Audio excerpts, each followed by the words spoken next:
ஆனால் இது வந்து என்னென்னா ஒட்டுமொத்தமாக இது வரைக்கும் ஆர்த்தி பக்கம் இருக்கக்கூடிய இது வந்து சரிஞ்சு போச்சு. உங்கள் பணம் ஆசை பிடிச்சவங்க இன்னும் ரவி வச்ச குற்றச்சாட்டு இது 40 லட்ச ரூபா கேட்டோன்னே மக்கள் மத்தியில் அது பெரிய விவாதமாகி போச்சு. இப்போ என்னென்னா இது வந்து இவர்கள் 2 பேருமே படித்தவர்கள், சமுதாயத்தில் ஒரு நல்ல ஒரு அந்தஸ்தில் இருக்கக்கூடியவர்கள், 2 குழந்தைகள் இருக்குது.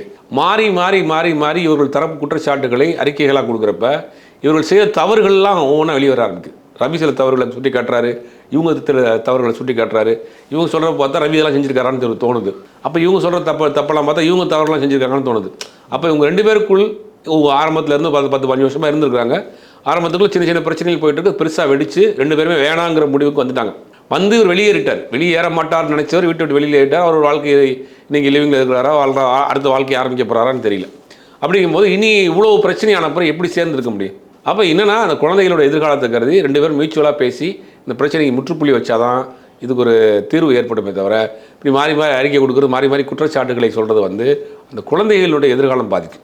நாளைக்கு பின்னாடி வளர்ந்து வரப்போ நம்ம அப்பா இப்படிலாம் தப்பு பண்ணியிருக்காரா, நம்ம அம்மா இப்படிலாம் தப்பு பண்ணியிருக்காங்கிறத நாளைக்கு அந்த பொண்ணுங்க அந்த குழந்தைங்க வந்து ரொம்ப நாள் இப்போயே அந்த குழந்தைங்கள ஒரு மூத்த பையனுங்களும் கொஞ்சம் அளவுக்கு ஞாபகம் உள்ள விஷயம் தெரியக்கூடிய நபராக தான் இருக்குது. அது எல்லாமே அந்த குழந்தைகளை பாதிக்கும்.